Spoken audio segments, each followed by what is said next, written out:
जय माता की। आज मैं महाभागवत देवी पुराण का पहला अध्याय आपको सुना रही हूँ। नवरात्रि के दिनों में देवी पुराण सुनने से माँ की कृपा हमेशा बनी रहती है और घर में कभी भी धन संपत्ति सुख समृद्धि किसी चीज की भी कमी नहीं होती है। शुरू करते हैं अध्याय।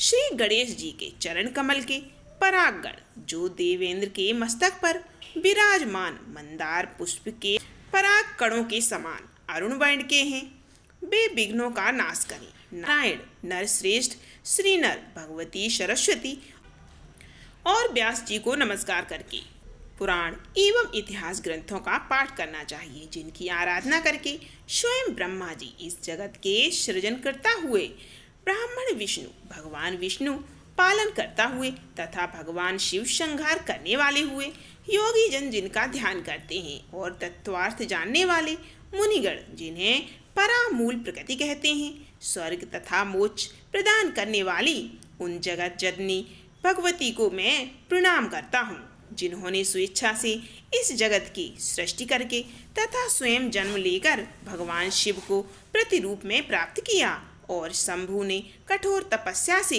जिन्हें पत्नी रूप में प्राप्त कर जिनका चरण अपने हृदय पर धारण किया, वे भगवती आप सबकी रक्षा करें।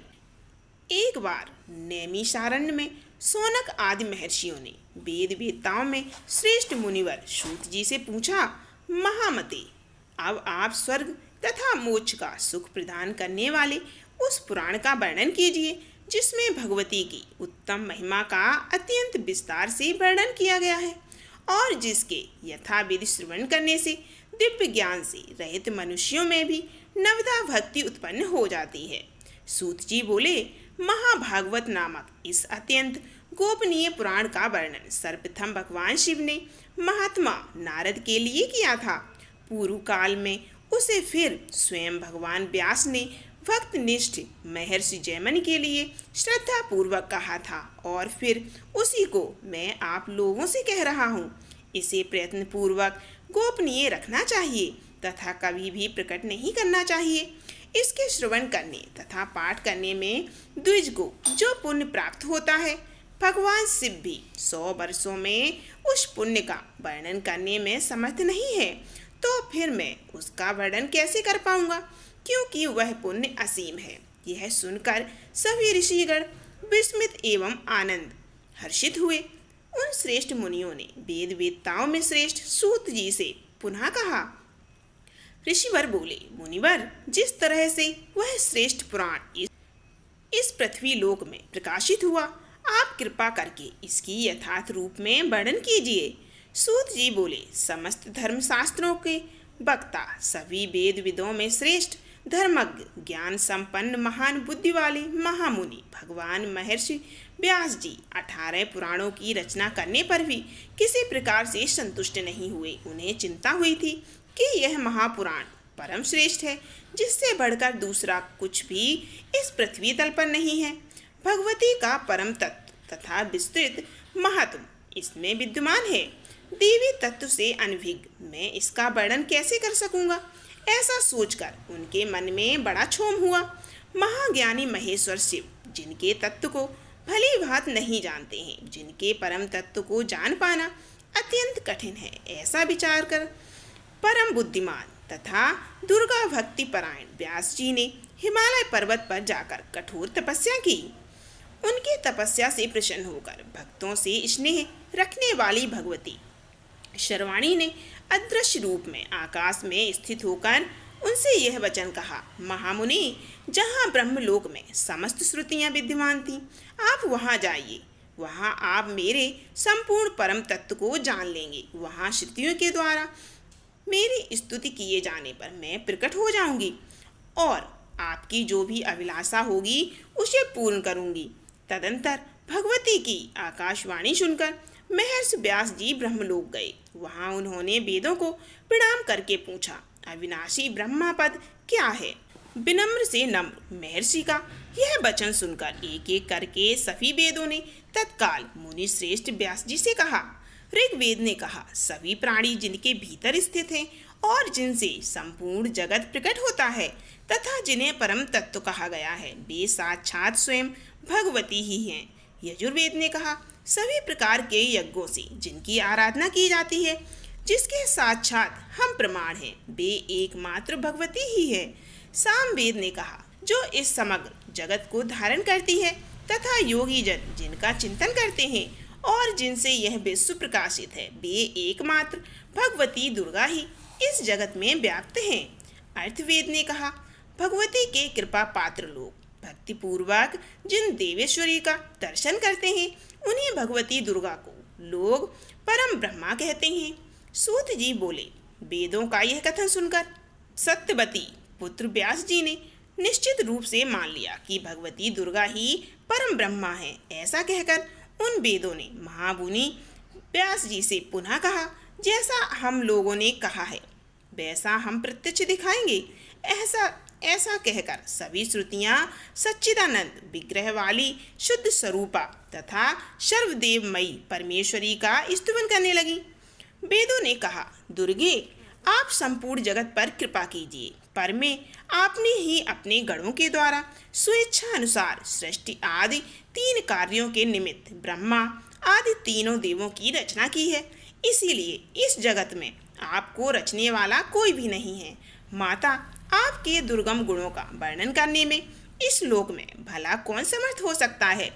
भगवान विष्णु आपकी आराधना के प्रभाव से ही दुर्जय दैत्यों को युद्ध स्थल में मारकर तीनों लोकों की रक्षा करते हैं। भगवान शिव ने भी अपने हृदय पर आपका चरण धारण कर तीनों लोकों का विनाश करने वाले कालकूट विष का पान कर लिया था। तीनों लोकों की रक्षा करने वाली अंबिके, हम आपके चरित्र का वर्णन कैसे कर सकते हैं, जो अपने गुणों से माया के द्वारा इस लोक में साकार परम पुरुष के देह स्वरूप को धारण करती है और जो पराशक्ति ज्ञान तथा क्रिया शक्ति के रूप में प्रतिष्ठित है। आपकी उस माया से विमोहित शरीरधारी प्राणी भेद ज्ञान के कारण सर्वांतात्मा के रूप में विराजमान आपको ही पुरुष कह देते हैं। अंबिके, उन आप महादेवी को नमस्कार है। स्त्री पुरुष रूप प्रमुख उपाधि समूहों से रहित जो परब्रह्मा है, उसमें जगत सृष्टि के निमित्त सर्वप्रथम सृजन की जो इच्छा हुई वह स्वयं आपकी ही शक्ति से हुई और वह पराशक्ति भी स्त्री पुरुष रूप 2 मूर्तियों में आपकी शक्ति से ही विभक्ति हुई है। इस कारण वह परब्रह्मा भी मायामय शक्ति स्वरूप ही है। जिस प्रकार जल से उत्पन्न ओले आदि को देखकर मान्य जनों को यह जल ही है ऐसा ध्रुव निश्चय होता है, उसी प्रकार ब्रह्मा से ही उत्पन्न इस समस्त जगत को देखकर यह शक्त्यात्मक ब्रह्मा ही है ऐसा मन में विचार होता है। और पुनः परात्पर परब्रह्मा में जो पुरुष वृद्धि है वह भी शक्ति स्वरूप ही है ऐसा निश्चित होता है। जगदम्बिके, देहधारियों के शरीर में स्थित 6 चक्रों मूलाधार चक्र, स्वाधिष्ठान चक्र, मणिपुर चक्र, अनाहत चक्र, विशुद्धाख्य चक्र तथा आज्ञा चक्र में ब्रह्मादि जो 6 विभूतियां सुशोभित होती हैं, वे प्रलयांत में आपके आश्रय में ही परमेश पद को प्राप्त होती हैं। इसीलिए शिवे शिवादि देवों में स्वयं की ईश्वरता नहीं है, अपितु वह तो आप ही में ही है। देवी, एकमात्र आपके चरण कमल ही देवताओं के द्वारा वंदित हैं। दुर्गे, आप हम पर प्रसन्न हो।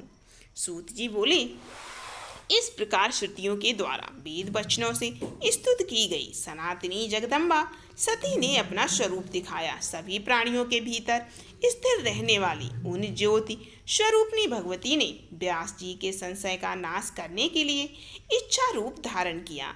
उनकी आकृति हजारों सूर्यों की प्रभा से युक्त थी, करोड़ों चंद्रमाओं की कांति से सुशोभित और शोभायमान थी, हजारों भुजाओं से संपन्न थी, दिव्य सहस्त्रार्थों से सुसज्जित थी, दिव्य अलंकारों से शोभायमान थी एवं उनके शरीर पर दिव्य ग्रंथों का लेप लगा हुआ था। वे सिंह की पीठ पर विराजमान थीं और कभी कभी शव पर सवार भी दिखाई पड़ती थीं। वे भगवती 4 भुजाओं से सुशोभित थीं। उनके शरीर की प्रभा नवीन मेघ के समान थी। वे क्षण क्षण में कभी 2, कभी 4, कभी 10, कभी 18, कभी 100 तथा कभी अनंत भुजाओं से युक्त होकर दिव्य रूप धारण कर लेती थीं। वे कभी विष्णु रूप में होकर उनके वाम भाग में लक्ष्मी का रूप धारण करके विराजमान दिखाई पड़ती थीं। कभी राधा सहित कृष्ण के रूप में हो जाती थीं। कभी स्वयं ब्रह्मा का रूप धारण करके उनके वाम भाग में सरस्वती के रूप में दृष्टिगत होती थीं और कभी शिव का रूप धारण कर उनके वाम भाग में गौरी रूप में स्थित हो जाती थीं। प्रकार उन सर्वव्यापिनी ब्रह्मस्वरूपिणी भगवती ने अनेक प्रकार के रूप धारण कर व्यास जी का संशय दूर किया। सूत जी बोले, इस प्रकार पराशर पुत्र व्यास जी भगवती का दर्शन करके उन्हें परम ब्रह्मा के रूप में कर जीवन मुक्त हो गए। तदंतर भगवती ने उनकी अभिलाषा जानकर उन्हें अपने चरण तल में स्थित कमल के दर्शन कराई। मुनि व्यास जी ने उस कमल के 1000 दलों में परमाक्षर स्वरूप महाभागवत नामक पुराण को देखा। द्विजों तब सिर झुकाकर स्तुति करते हुए देवी को सादर प्रणाम करके कृतकृत्य होकर वे महर्षि व्यास जी अपने आश्रम चले गए। उन्होंने भगवती के चरणों में स्थित कमल में परमाक्षर स्वरूप पवित्र महाभागवत पुराण का जिस रूप में दर्शन किया था उसी रूप में उसे प्रकाशित किया। उन्होंने अत्यंत स्नेह पूर्वक मुझे यह पुराण सुनाया। मैंने उसे सुना तथा सम्यक रूप से हृदय में धारण किया। अब मैं स्नेह के कारण आप लोगों से उस पुराण का वर्णन करूंगा। आप लोग प्रयत्न पूर्वक इसे गुप्त रखिएगा। हजारों अश्वमेघ यज्ञ तथा सैकड़ों वाजपेयी यज्ञ इस महाभागवत पुराण की 16वीं कला के भी तुल्य नहीं है। इस प्रकार महापात की प्राणियों की भी रक्षा के लिए इस भूलोक में महाभागवत पुराण प्रकाशित हुआ। श्रीमद् देवी भागवत का यह पहला अध्याय यहाँ संपूर्ण हुआ। प्लीज ज़्यादा से ज़्यादा इस वीडियो को लाइक एंड शेयर कीजिए। फिर मिलते हैं देवी भागवत के अगले अध्याय में। जय मां शेरों वाली।